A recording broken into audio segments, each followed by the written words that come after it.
Continue చేద్దాం, మనకు సమయం తక్కువ ఉంది. పుల్లారావు గారితో మాట్లాడదాం.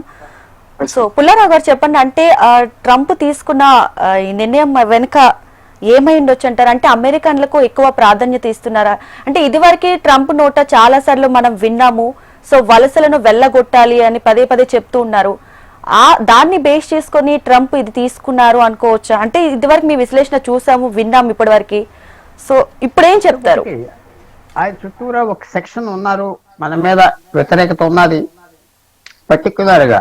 ఎందుకంటే మనం కనుగొట్టాం చాలా మంది మన స్టైలు, ఊరేగింపులు, ఏంటి ఇదంతా, ఎవరికి కావాలి అక్కడ మీటింగ్లు పెడతాం, అక్కడ రాజకీయ మీటింగ్లు, కుల మీటింగ్లు, అసహ్యంగా చూసే వాళ్ళకి అసహ్యం, విన్న వాళ్ళకి అసహ్యం. అంటే ఇక్కడ నుంచి నేను అంటున్నాను, నన్ను ఫీల్ అవ్వద్దు, మిడిల్ క్లాస్ పీపుల్ అక్కడికి వెళ్ళగానే కొద్దిగా డబ్బులు సంపాదించగానే అది గొప్ప. మేము ఇలా ఇంకా ఐశ్వర్యాలకు వచ్చాం, వాళ్ళు ఇలా పిలవటం చేయటం అసహ్యం. బిహేవియర్ మార్చుకోవాలి. ఇది ఎలా ఉంటుందంటే ఇప్పుడు కూడా కొంతమంది ట్రంప్ చుట్టూ కూడా చేస్తున్నారు, కొంతమంది వ్యతిరేకిస్తున్నారు, కానీ బయటపడరు క్వైట్ గా చేస్తున్నారు. ఆ $100,000 కామర్స్ మినిస్టర్ ఎవ్రీ ఇయర్ అన్నాడు, నెక్స్ట్ డే ట్రంప్ మార్చాడు. సో మారుస్తారు. ఇది ట్రంప్ భారతీయుల మీద పెద్ద వ్యతిరేకత ప్రత్యేకత లేదు, మిగతా వాళ్ళు కూడా లేదు. ఎందుకంటే పీస్ఫుల్ పీపుల్, రిలీజన్ ముందరికి తీసుకెళ్ళాం, పాలిటిక్స్ లేవు, ప్యాలెస్టీన్ కాదు, ఏం లేవు. కాబట్టి అంత మన మీద అంత హేట్రెడ్ లేదు, సెటిల్ అవుతుంది. కానీ నేను అన్న ప్రశ్నకి నాకే జవాబు లేదు. టెక్నాలజీ మారిపోయిందా? టెక్నాలజీ మారిపోతే వీళ్ళెవరూ అక్కర్లేదు, అది నాకే జవాబు లేదు. అది ఏమవుతుంది మనం అప్గ్రేడ్ చేయకపోతే స్కిల్స్, ఆ ప్రశ్న నాకు అనిపిస్తుంది. ఆ స్కిల్స్ మన ఎడ్యుకేషన్ టాప్ స్టాండర్డ్ ఉంటే మన యువకులకి ప్రపంచం చుట్టూరా చాలా మంది యూరోప్ లో బ్రతుకుతున్నారు, చాలా హ్యాపీగా ఉన్నారు, సెటిల్ అవ్వారు.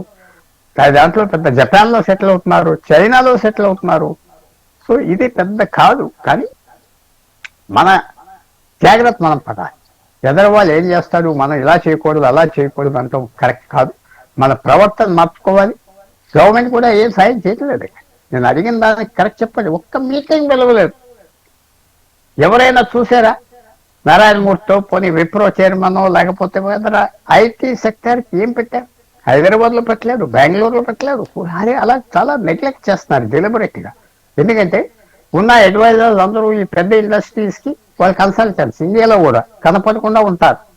దీనికి ఎవరు వీళ్ళతో లాబింగ్ చేసుకోవట్లేదు.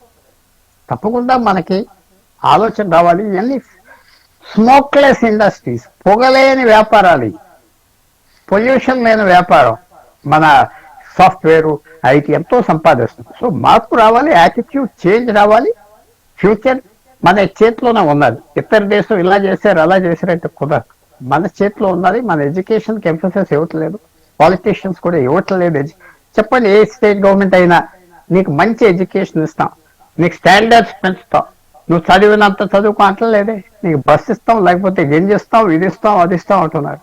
ఎడ్యుకేషన్ మీద, స్కిల్స్ మీద ఎంఫోసిస్ ఇస్తున్నారా మారే ప్రపంచంలో? అది నాకు కనపడుతుంది.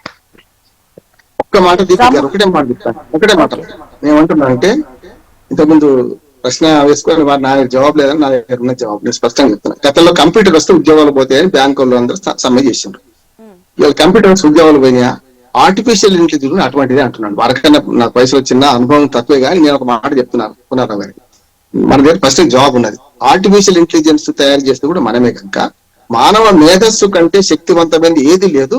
ఏఐ వచ్చినా నేను ఏఐ కూడా రోజు ప్రశ్నలు సంధిస్తుంటాను, ఏఐకి వాడు కూడా సమాధానం చెప్పలేకపోతున్నాను. నేనేమంటున్నానంటే ఏఐ వచ్చినా ఆర్టిఫిషియల్ ఇంటెలిజెన్స్ కన్నా మన మేధస్సు పెద్దది కనుక ఇప్పటికీ కూడా మనకు దోకా లేదు.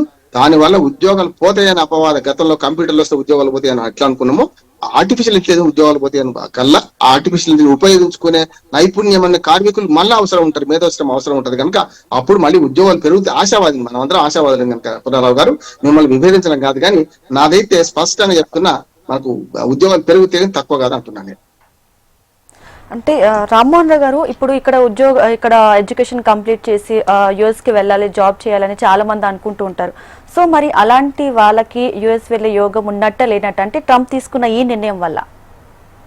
కన్నవారి కళలు అమెరికా కళలు మానుకోండి అని మన కన్నవారికి చెప్పాలి, ఇక్కడ దేశస్తులు చెప్పాలి. ఎందుకంటే అమెరికా మాత్రమే లాస్ట్ రీచ్ కాదు, లాస్ట్ రీచ్ అది కాదు అనుకోవాలి. ఒకటి. రెండోది ఏంటంటే ఇప్పుడు మేధో వలస పోయే వాళ్ళలో చాలా మంది నైపుణ్యం లేని వాళ్ళు పోయిందనే కదా మన ట్రంప్ ఆవేదన. అందుకనే కదా అది పోవాలంటే స్పష్టంగా మనం కన్నవారి కళలు మానుకోవాలి. అమెరికా ఒక్కటే లేదు, ప్రపంచం విశాలమైంది, చాలా ప్రపంచంలో చాలా దేశాలు వాటికి వెళ్తే మంచి ఉండదని నా ఉద్దేశం.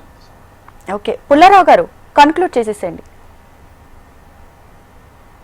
పుల్లారావు గారు ఫైనల్ గా ఏం చెప్తారు?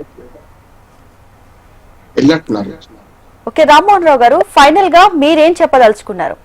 నేనేమంటున్నామా, ఈ $1,00,000 దాని మీద భయపడాల్సిన అవసరం లేదు. నెంబర్ 1. రెండోది, మన ఉద్యోగాలు పోతే అని భయపడాల్సిన అవసరం లేదు. మనం మేధోశ్రమం వాళ్ళకి తప్పనిసరి అవసరం. వాళ్ళు కనుక అక్కడికి పిలుచుకునే క్రమంలో ఇటువంటి పిచ్చి వయసాలు చేస్తే అక్కడి కంపెనీలు తరలి వస్తాయి. అమితాబ్ కాంతితో పూర్తి ఏకీపిస్తున్నాను. ఆయన నిన్న సాయంత్రం అన్న నేను ఉదయం చెప్తున్నాను, మనకి ఏమి దోకా లేదు, భయపడాల్సిన అవసరం లేదు. మన నైపుణ్యం ఉంది, మన పరిశ్రమలు ఉన్నాయి, మనం కూడా పెట్టుకునే స్తోమతున్నది. ఇక్కడికి వస్తాయంటున్నాను. దానివల్ల కొత్తగా ఇప్పుడైతే వెంటనే ఆర్థికంగా మార్పులలో వెంటనే 3 నెలల్లో 6 నెలల రిజల్ట్స్ రావు. 6 నెలల తర్వాత మనం పరిశీలించుకోవచ్చు. దీనివల్ల మన దేశానికి అయితే దోకా లేదంటున్నాను. మేధావులు సాగడం వల్ల దోకా లేదు. వాళ్ళు కూడా వాళ్ళ మంచి సరుకు వాళ్ళు ఎప్పుడైనా రామ్మోహన్ రావు గారు